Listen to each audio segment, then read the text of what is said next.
श्री दिवाकर जी। उपदेशे नृपसिंह रहत नित आज्ञाकारी, पक्व वृक्ष ज्यों नाय संत पोषक उपकारी।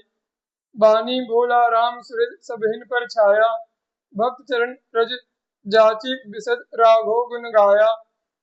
करमचंद कश्यप सदन बहुरी आय मनु बपु धर्यो, अज्ञान ध्वान अंतहीकरण द्वितीय दिवाकर अवतर्यो।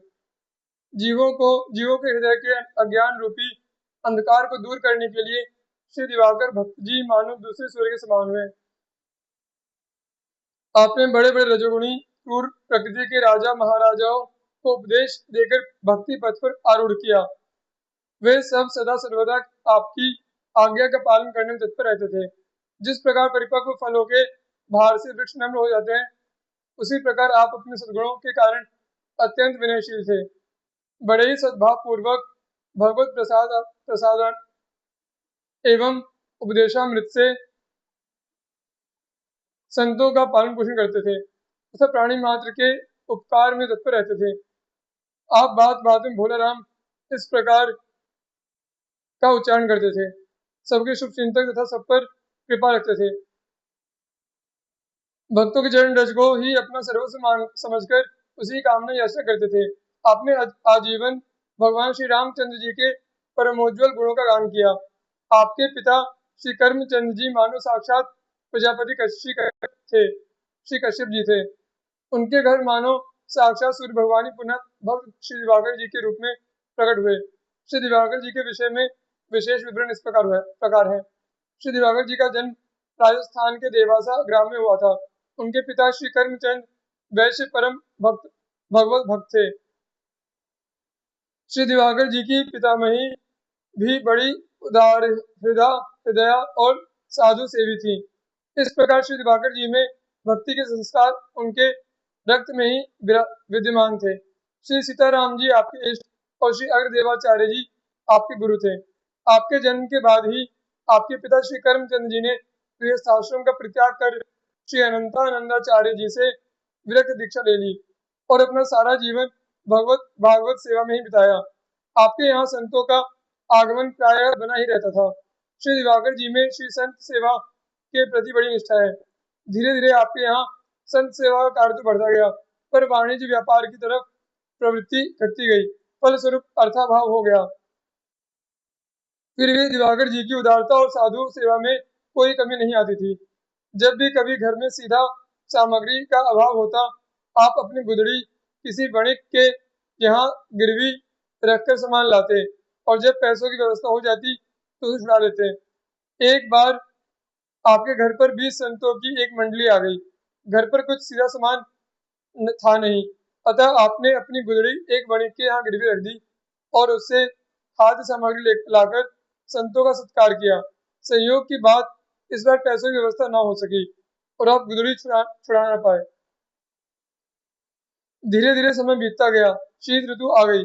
फिर कड़ाके की सर्दी पड़ने लगी। एक दिन आप सर्दी से कांपते हुए वणिक के यहाँ गए और उससे निवेदन किया कि मुझे शीत ऋतु भर के लिए गुदड़ी वापस कर दो। जैसे ही पैसे की व्यवस्था होगी मैं आपका कर चुका दूंगा। परंतु गुदड़ी वापस करने की कौन कहे। वणिक ने पैसे के बिना इनसे सीधे मुंह बात भी नहीं की। भगवत इच्छा समझ आप वापस लौट आए। रात में ठंड के मारे नींद नहीं आ रही थी, तो आप थरथर कांपते हुए बैठे बैठे भगवान नाम संकीर्तन करने लगे। भगवान से भक्त का यह क्लेश देखा न गया। वे स्वयं एक रजाई लेकर आए और चुपचाप इन्हें उड़ा दिया। दूसरे दिन वणिक ने जब इन्हें नई रजाई ओढ़े देखा तो क्रोध में भरकर बोला कि मेरे पैसे तो दिए नहीं और अपने लिए नई रजाई बनवा ली। ऐसा कहकर उस निर्दयी वणिक ने इनकी रजाई छीन ली। रात में ये फिर थरथर कांपते भगवान नाम संकीर्तन करने लगे। ठंड के कारण नींद तो आ नहीं रही थी। भगवान फिर आए और एक नई रजाई उड़ाकर चले गए। अगले दिन वणिक ने इनके पास फिर नई रजाई देखी तो वह आश्चर्यचकित हो गया। उसने जब रजाई कहाँ से आई पूछा तो आपने सब सच सच बता दिया। भगवत कृपा का यह प्रत्यक्ष चमत्कार देखकर वणिक बहुत लज्जित हुआ और चरणों में गिरकर बार बार क्षमा मांगी तथा उनकी गुदड़ी और रजाई लाकर वापस कर दिया। धीरे धीरे चर्चा पूरे गांव फैल गई। फिर क्या गांव वालों ने ने खूब सम्मान किया और सभी लोग इनके शिष्य बन गए।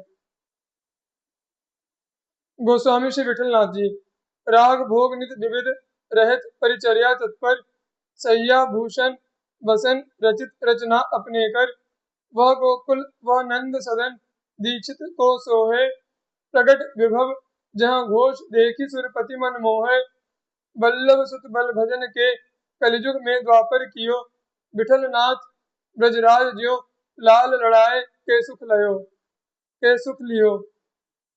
गोसाई श्री विठलनाथ जी ने ब्रजेश्वर श्री नंद बाबा की ही तरह श्री बाल कृष्ण भगवान को वात्सल्य भाव से अत्यंत लाड़ प्यार करके परम सुख प्राप्त किया।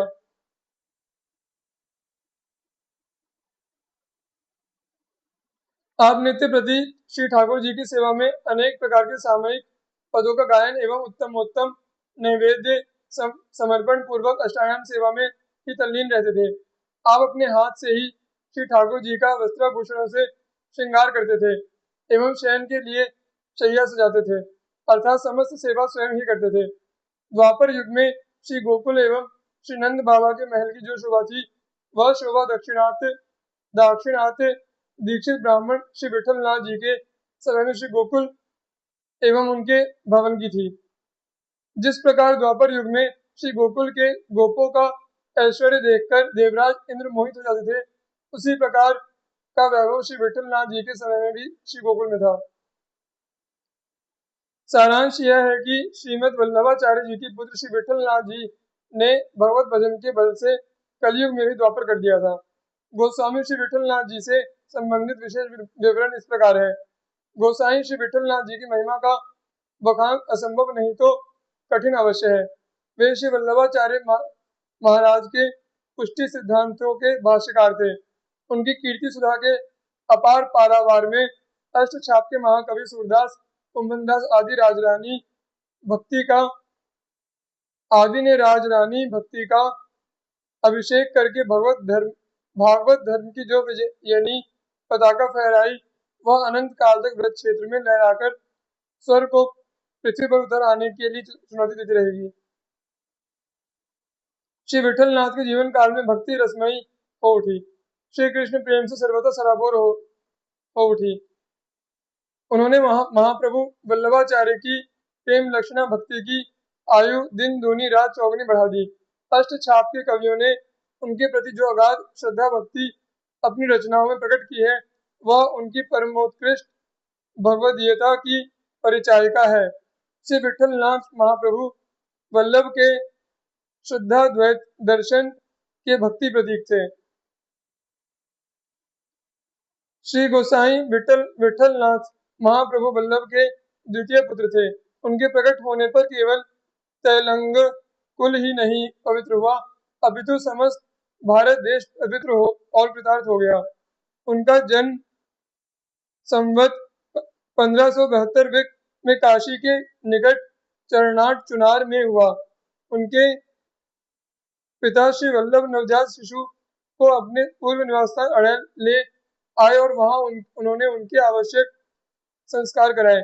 भाग्यशाली विठल के प्राकट्य पर महाकवि सूर ने मंगल गीत गाया था। गोकुल में नंद महोत्सव मनाया गया था। कलयुग के जीवों के उद्धार और संतों के प्रतिपालन के लिए उनका जन्म हुआ था। संवत 1580 में अड़ैल में उनका यज्ञोपवीत हुआ। अपने पिता की तरह वे भी गृहस्थ थे। उन्होंने 2 विवाह किए थे। पहली पत्नी का नाम रुक्मिणी और दूसरी का पद्मावती था। उनके जीवन का अधिकांश गोवर्धन और गोकुल में व्यतीत हुआ।